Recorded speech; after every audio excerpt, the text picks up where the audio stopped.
What an amazing year for film.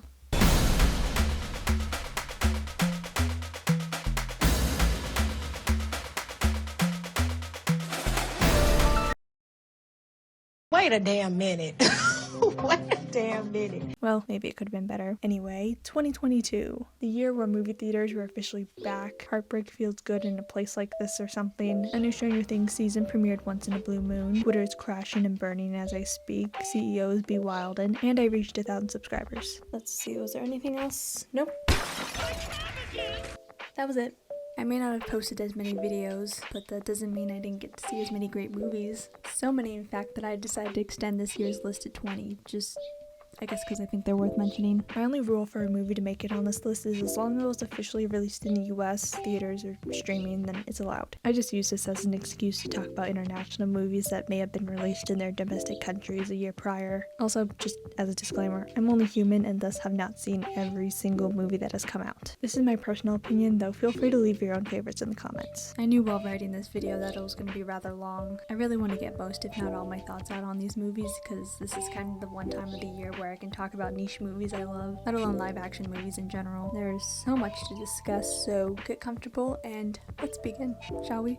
Tar. Oh, sorry, wrong poster. Tar. Quite the fascinating character study where Cate Blanchett gives an amazing performance, pretty much my favorite I've seen of hers. And that 10-minute tracking shot was so freaking cool, oh my god. Though when the interviewer was listing EGOT winners at the beginning, there was some major Almainey erasure, so it's actually going to be a 0 out of 10 for me. Sorry. Pompo the Cinephile. A fun movie with some killer editing where a few crazy kids make a movie. I really liked watching the filmmaking process, though its stance on long run times and its core message are questionable. Please drink some water, touch some grass, and do some meditating. I'm saying this to myself as much as to whoever's watching this video. My Father's Dragon. Man, it sucks to not have a cartoon saloon film any higher. Perhaps the most mainstream feeling out of their filmography with its humor, simpler and less nuanced theme, and stacked voice cast. Gaten Matarazzo, I love you though.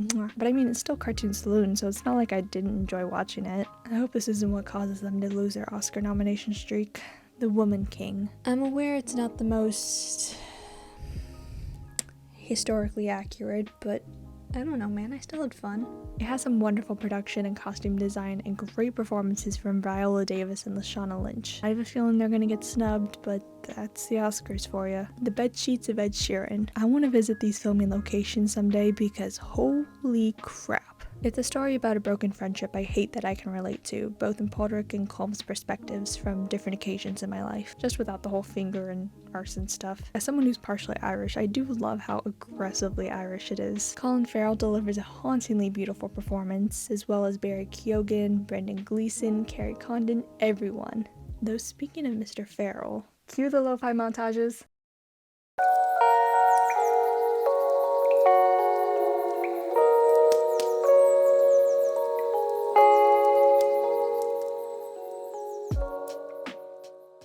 With all of its talk about tea, this would probably be in Uncle Iroh's top 4 favorites, and its profound themes on life and whatnot. Originally, I wasn't even going to mention this movie, but I liked it more on a recent rewatch. And it's actually gone up a couple more ranks while I was writing this video, though I didn't connect with it on the same level as something like last year's 9 Days. Despite my belief that it gave a better performance than Inny Sharon, I mean, have you seen those eyebrows? This is a great example of Colin Farrell making 2022 his year. Look at this man, I love him. There were some other aspects I really liked, such as the alternate timeline where the Google Glass was a success, Yang's memories being visualized as this galaxy, and the creative use of different aspect ratios. There was standard widescreen when we were seeing the characters in reality, 4:3 during video chats with characters looking directly at the camera, and 16:9 full screen when we experienced Yang's memories, kind of symbolizing that since he's an android, he sees the world from a different perspective than everyone else. Now this is where I get super pretentious and talk about the color grading. All of that to say, I just really like how dreamy and low-key it made the movie feel. I haven't seen Coco Nada's other feature film, Columbus, but it's got John Cho in it, so I mean, I'm bound to like it to some extent.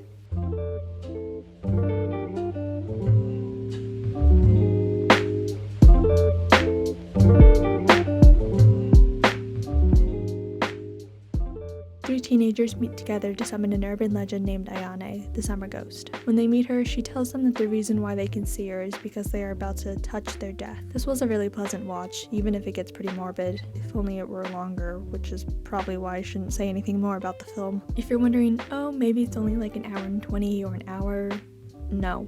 It's 40 minutes long. It's the bare minimum of what is considered a feature-length movie. So yeah, if I say anything else, I'll be spoiling like half the movie. I think the director intentionally made this short, but I think the runtime could have been doubled at least just to flesh out the character and story. Anyway, I still really like it for what it is because it's got a ton of pretty shots if you can't already tell. Though since it is only 40 minutes, it wouldn't take too much of your time, so I'd recommend it regardless.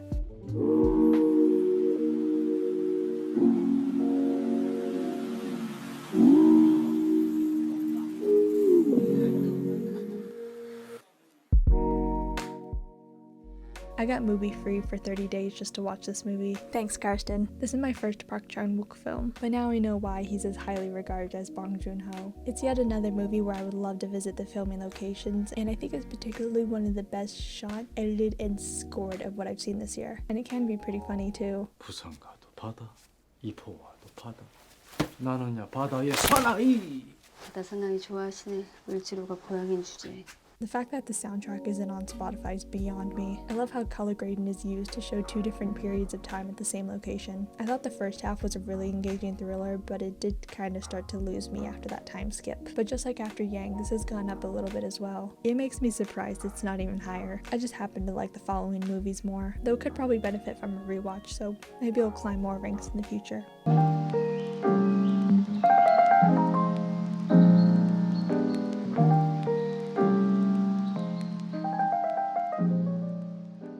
Another DreamWorks win for the furries. Hope you guys are happy. I'm so glad the movie ended up being this good. Do I think it should be the highest rated DreamWorks movie on Letterboxd, even higher than The Prince of Egypt and the Kung Fu Panda movies?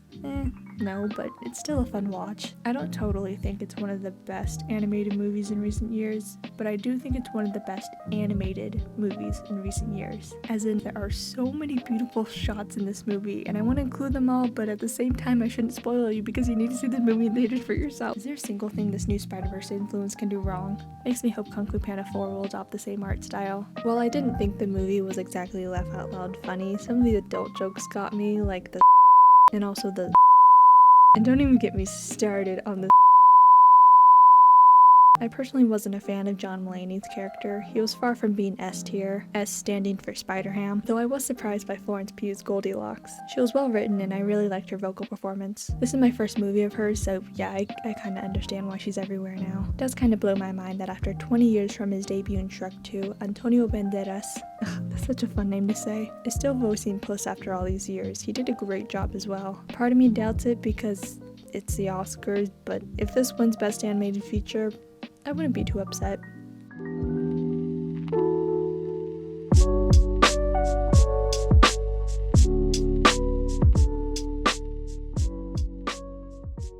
I did a double feature with this and Puss in Boots, and I think I like this more. I just found the family drama to be more engaging, where I feel like I shouldn't spoil too much of it. It's sad that even though this is a Steven Spielberg movie, it underperformed at the box office. Pathetic, really. Despite being the father of the blockbuster, it was his own creation that led to his downfall. Whoa, that was too dramatic. I'm sorry. Where were we? Right, Fabelmans. It's really good. I was the youngest person in the theater where it was just two old couples and me, but I still had fun. I loved seeing Sammy and his passion and skill for filmmaking grow alongside him. Like the way he made fake explosions, it's just too good. Really great performances across the board as well, especially Paul Dano and Gabriel LaBelle. I really wish a bright future for him. Oh, and David Lynch makes a cameo, and I had a feeling it was someone famous, but I didn't actually recognize him, so I'm sorry. My cinema privileges had been revoked, effective immediately. But alas, I wish I had a Steinway & Sons in my living room.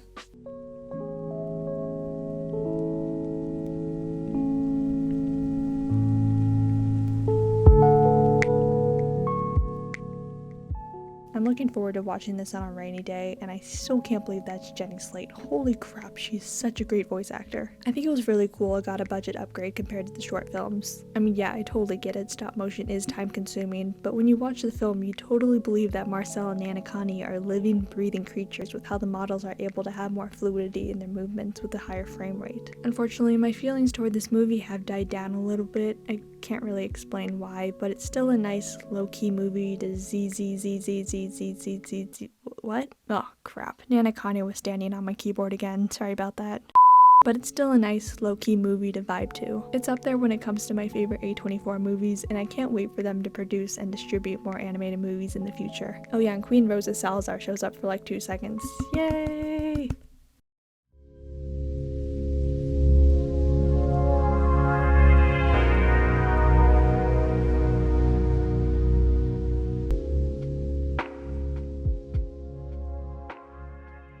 I will admit, I was hesitant on including this in the list, but as I delved deeper into the true nature of this documentary, I realized that leaving it out because it's a YouTube video would be missing the point entirely. Kevin Perjurer once again gave us another incredible documentary about the history of one of Disney's many iconic influences on pop culture. I think I like this more than his Fast Pass one, which I wish I included in last year's best of video, though I personally thought the twist in that one was more surprising. But that cut to Michael Eisner absolutely broke me. Oh my gosh. The staggering level of research and craft he puts in his work is something I'd like to achieve someday. Please, if you haven't already, go over to the Funkland channel and binge all his videos. You won't regret it.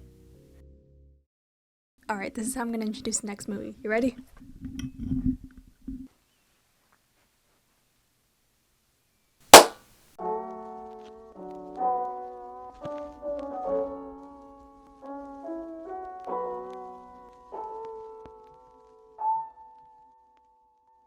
Well, this was a blast of a movie that just kind of popped out of nowhere. I mean, yeah, it has Ralph Fiennes in it. He's the reason why I went to see this in the first place. I loved the buildup of tension. The dark humor was awesome. Like Taco Tuesday, are you kidding me? And the sound design makes me so glad I saw this in theaters. Every and even were so effective. I really liked what Chris Stuckman had to say about this movie and how, with its theme of the art versus the critic, you can view it from the perspective of any industry other than fine dining, like movies. I think this is best exemplified with the character Tyler. This made me realize that I sound like Tyler when I talk about movies.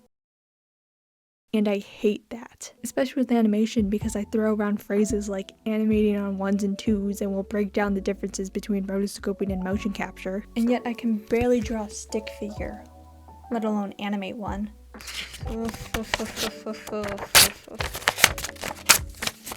See what you did there, movie. See what you did there. But Ralph Fiennes being, well, Ralph Fiennes, he was fantastic and very intimidating. He made a cheeseburger at one point. It was mesmerizing. There were some moments where he was out of focus in the background making the pose from this poster, and even though you couldn't see his face, you just knew he was looking right at the characters in the foreground. I loved that so much. And just like Puss in Boots and Florence Pugh, The Menu was my first Anya Taylor-Joy movie, and yeah, now I know why she's everywhere too. She was also really good. I was expecting some more locations on the island to be incorporated in the movie, but it's still impressive most of it takes place in this one room, but I think it might do pretty well as a stage adaptation. There was this one part in the beginning that I thought for sure was foreshadowing. They made it really obvious, but it's never brought up again. My interpretation is they incorporated it into the final moments of the movie, but off screen, which I guess is pretty clever. Regardless, it's still a fun movie that I definitely recommend, and I feel bad for the people who didn't get to watch it in a decently crowded theater like I did. Though even I regret not seeing this in one of those dine-in theaters.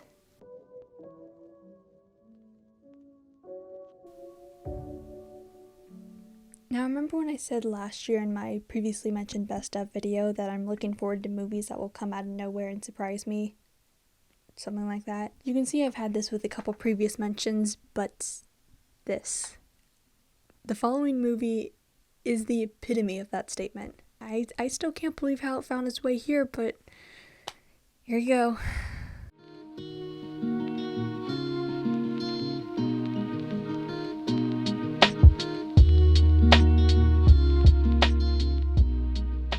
I know, I'm shocked too. As someone who has never interacted with anything TMNT before this, can someone please explain to me how the fork this movie goes so bloody hard? I saw good things, saw some cool clips, and that you don't need prior knowledge on the latest series, so I gave it a shot. Gee, never heard that before. It's got spectacular animation, it's freaking hilarious, and it can get pretty terrifying. Leo's my personal favorite turtle, though that could be because he just kind of reminds me of Sokka. You know what I love about Appa the most?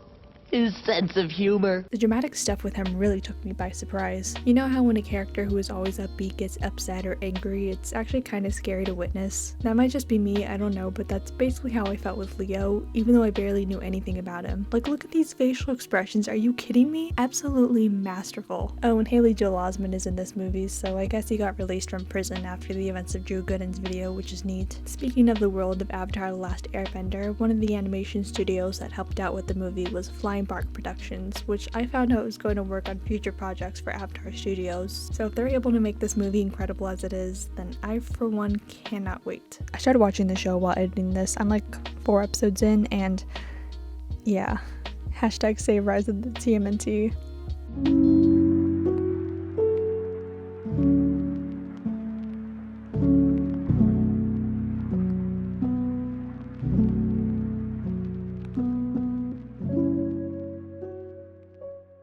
Am I cheating with this one? Perhaps. Wikipedia calls it an OVA, and it is feature length, yet on Crunchyroll, where it's exclusive, they separate it into 3 episodes. I don't know why, but argue as much as you want, because damn it, I don't know what I'm going to talk about this next, and I want people to check it out. Besides, these visuals should shut you right up. If you're looking for a short and sweet dark fantasy like Over the Garden Wall that's also cozy and melancholy, then The Girl from the Other Side is just for you. There are 2 lands in this world, one inner and the other outer, at conflict with one another. Where the inner land is inhabited by humans, mysterious cursed beings dwell on the outside. One such being encounters a young human girl named Shiva abandoned near the border and decides to take her in. Shiva names the outsider sensei, or teacher, and what follows is the blossoming of an enduring friendship. Though not being able to make physical contact with one another adds a tragic element, as that makes the curse spread. There are instances where you see Sensei's hand ever so slightly pull back as he remembers the curse. Love them little hand animation details like that. And the way his skill in making pancakes progresses over time, for crying out loud. Let me just say that this pairs sensationally well with a cup of chamomile tea. It's gothic while also being beautifully atmospheric, with an art style that reminds me very much of Ernest and Celestine. The climax and resolution are rather vague and a bit confusing, though I guess that's what the manga series is for, which now I'm interested in checking out at some point. Please check out this, whatever you want to call it. More people should be talking about it.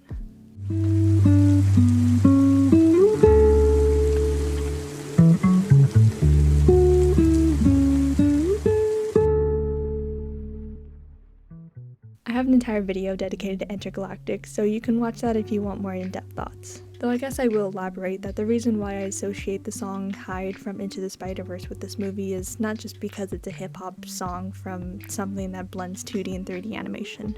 It's the lyrics, specifically my favorites that's sung during the bridge, that fit so well with the movie's theme. Because of you, I have a purpose. Fight for the world because you're worth it. Like, come on, that's so romantic. I sure hope this wins Best Animated Feature. Oh wait!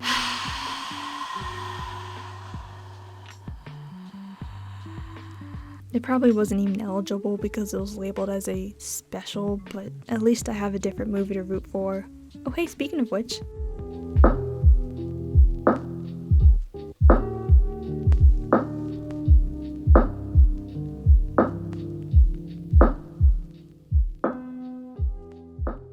This has kind of been the year for stop motion animation, hasn't it? Not only do I believe it's more worthy of your time than Disney live action remake number 4, 8, 15, 16, 23, 42, and Father, when can I leave to be on my own? I I've got the whole world to see. But it's my personal choice for the best animated film in 2022. Guess it took that title rather quickly, didn't it? Very thankful I got to see this in theaters. The stop motion is so fluid and beautifully detailed, some gorgeous backgrounds, and holy crap, I love these character designs. It's so impressive that Geppetto made Pinocchio drunk without losing a finger, but at the same time, he's just a little scrunkly. The voice acting was top notch as well. Gregory Mann is so adorable as the wooden boy with the borrowed soul. Ewan McGregor as Sebastian J. Cricket, who was so freaking charming. Tilda Swinton gives such an ethereal performance as the 2 sprites. Kate Blanchett as Spazatora, who makes monkey sounds for most of the movie. I still can't believe Lydia's getting gigs, SMH. My boy Finn Wolfhard, who I forgot was in this movie and didn't even recognize until the credits. I also really liked Christoph Waltz as Count Volpe. He calls Pinocchio a fire hazard at one point, which I thought was pretty funny. I loved his character animation, and oh yeah, if you know your voice actors, then you're gonna get a kick out of who voices Mussolini. Speaking of character animation, this has been some of my favorites in recent memory. So many gestures and uses of body language that I just adore, the crew included, because like I said, stop motion is time consuming. If you haven't seen this already, what are you doing? Go watch it, and I shall be cheering for this film on the sidelines come award season.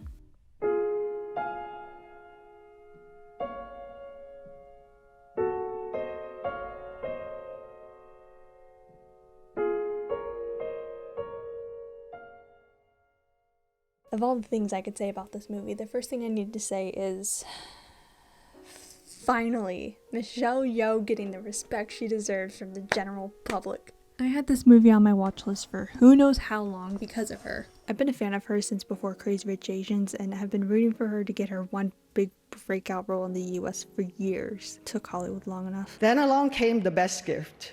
Everything, everywhere, all at once. Shut up, please. I can beat you up, okay? And that's serious. Anyway, what was I talking about? Oh, right. Though I was not surprised that I loved Michelle Yeoh into the Yeohverse, I was definitely taken back by its critical success. Like, okay guys, go off. And for good reason. As the title implies, it's oh so very chaotic. And I mean that in the best possible way. It has some more amazing uses of changing aspect ratios, the costume design was out of this world, and watching the rock scene with my friends at my very first Thursday night showing has become one of my favorite theater experiences. Sure, there was only a decent number of people in the auditorium, but I loved how absolutely dead silent it was. I remember soaking it in because it just felt so surreal. The use of subtitles in that scene reminded me very much of another A24 movie that I fell in love with around that time, A Ghost Story. There's so many other details I loved, like a reference to a certain favorite Pixar movie of mine, and if you can't already tell, Clair de Lune.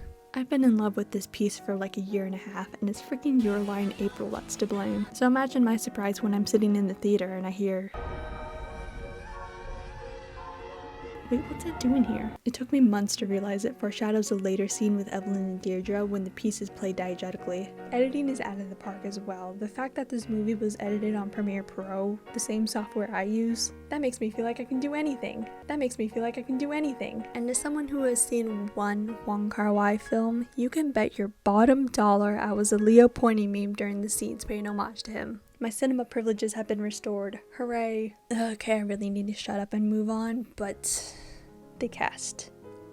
The freaking cast. Michelle Yeoh, as I already mentioned, mwah, which pretty much goes for everyone else. James freaking Hong was actually another reason why I went boop however long ago. Gong Gong blows his nose and proceeds to wipe his chopsticks with that tissue, but will also hold his family at gunpoint and drop the F-bomb. Could you ask for anything more? And don't even get me started on Ke Huy Quan, who resumed his acting career after decades when he saw, oh hey, Crazy Rich Asians. I don't know what I'd do with myself if he doesn't get at least nominated for Best Actor. And of course, Stephanie Hsu and Jamie Lee Curtis. Crap, I'm running out of words to say for this movie, but they were absolutely phenomenal as well. Give them all the awards in the world. I love this movie,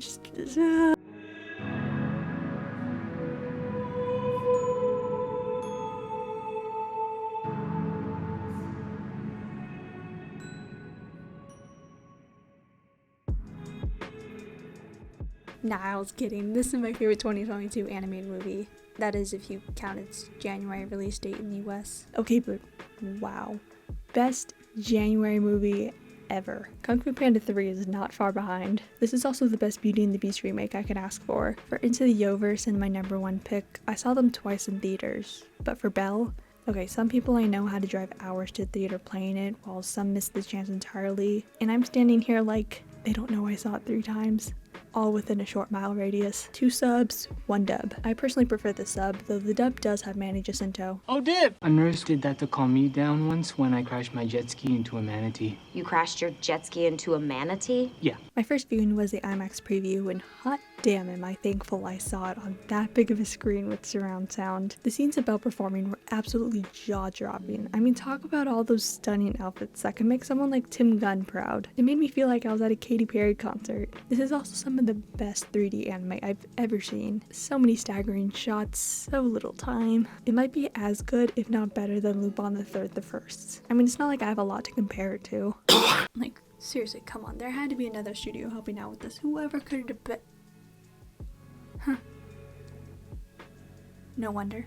The soundtrack is an absolute banger, with Gales of Song being my personal favorite, You not being too far behind, though I've been finding myself listening to Lend Me Your Voice more often. The sequence itself is a beautiful blend of Beauty and the Beast and La La Land. Yet at the same time, I'm shocked that Belle didn't show up on my Spotify Wrapped as one of my top artists. I have no idea how that happened, but regardless, I love Kaho Nakamura and Kylie McNeil as their Japanese and English voices. I also adore her character design, which was actually created by a Disney animator, Jin Kim. These are works of art, just look at them. Look at them! Could they have trimmed the runtime by cutting out certain characters and subplots that weren't absolutely necessary?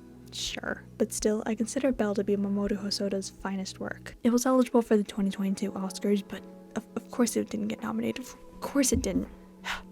Well, still a win in my book. My friend Jacob Outlook has a really good video essay on how much Belle meant to them, so you should definitely check that out if you want more detail on the themes of the movie and their channel in general. Oh, and they were the person I was referring to about having to drive hours to see the movie. That's dedication. Belle's compassion and kindness toward others is so inspiring and admirable that it's hard not to love her. We need more Belles and Suzus in this world, especially in this day and age. Alright, y'all probably saw this coming. Let's go.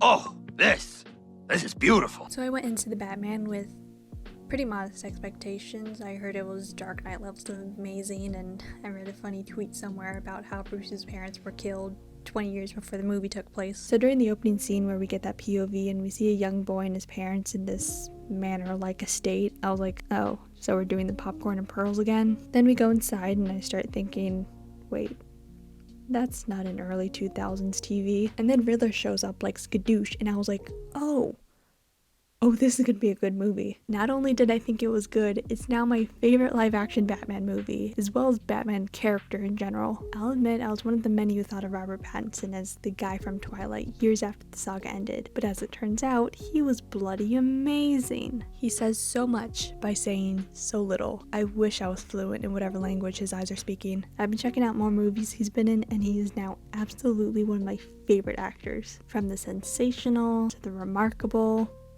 Did I really just... Yes, I did. To the great, to the mid, to the... Twilight. Nah, I'm kidding. I haven't seen Twilight yet. The hell are you supposed to be? You can call me Rob. I eat hot dogs. I just love the fact that the movie decided to not only acknowledge that Bruce wears eye makeup under the cowl, but actually appreciate it. You want to know who came up with that? This guy here, Mattson Tomlin. He was uncredited as a writer and I have no idea why, but you want to know the other favorite movie of mine he's written that I've mentioned in a best of video? This one. Like, who'd have thunk that this little indie romance I fell in love with is miraculously connected to one of my favorite blockbusters in recent years.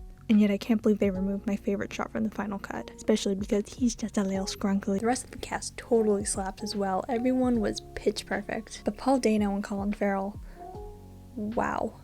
Sure, Dano may have been one of my favorite parts in The Fabelmans, but did his character sing Ave Maria in falsetto? I don't think so. And yes, this is the third time Colin Farrell makes an appearance in this video. I still can't fathom that's him under all that. Now, if you thought I was unhealthily obsessed with Pattinson, just you wait until I talk about the score. The soundtrack was composed by the wonderful Michael Giacchino. You might recognize one or two of his other works, I'm not really sure. He's just kind of niche and underrated like that. The score is indeed very Giacchino trademark, with cues that sound like they're ripped straight from Lost.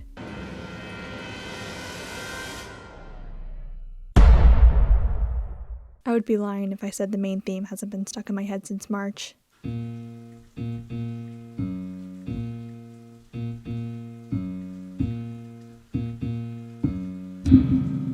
I love when Batman's motif is played on big church-like bells, like, oh my gosh, Hunchback who? I'm seeing it performed live in Hollywood in April, insert Oscar slap joke here, and I cannot wait. Belle may not have shown up on my Spotify Wrapped, but Mr. Giacchino certainly did. I spent 51 hours with him. I love Catwoman's theme for having this classy night lounge feeling. Funeral and Far Between is so endlessly re-listenable. My favorite when it comes to the best title is Highway to the Anger Zone. You can tell I'm having way too much fun with this logo generator. Oh my gosh, I love it so much. But my actual favorite is Sonata in Darkness, a 12-minute piano piece, and I love every single second of it. One part that I just love about it is that at one point it'll be like,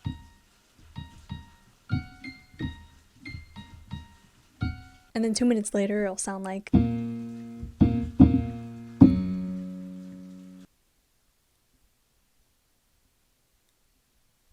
you're telling me this didn't make it on the Oscar shortlist?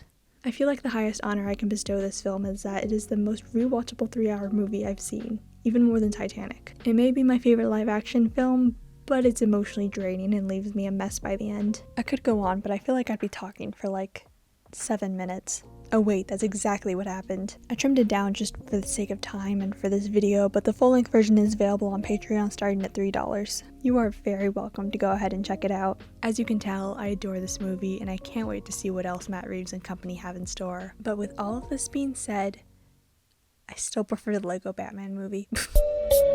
Oh, and I have a full rank list of everything I watched. It's on Letterboxd, linked in the description. Yeah, all that. Okay, bye.